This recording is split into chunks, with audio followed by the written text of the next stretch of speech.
So let's cook dinner together. Unripe plantain mi nìyẹn. So mo fẹ́ cook plantain porridge. So mo wá ń try láti peel epo ẹ̀ yẹn. So òun ni mo ń peel yẹn one after the other. So after tí mo wá peel ẹ̀ tán, mo wá gbé sí running water. Níbi ẹnu tap mo try láti ṣàn torí ọwọ́ ìdọ̀tí. So òun ni mo ṣàn yẹn.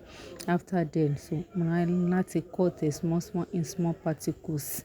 So òun ni mo gé yẹn. After tí mo wá gé tán, no pa rárá, no ṣẹrẹ because I was so hungry. So I just have to put everything together.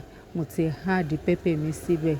So ginger and garlic paste mi nìyẹn. Mo ti fi maggi sí, mo fi iyọ̀ sí, mo fomi sí, and that's my red oil. So I have to cover it. After then, mo wá ṣí, ó ti steam mọ́ra wọn dáadáa. That's my smoked fish. That's my blended crayfish. That's my uziza leaf.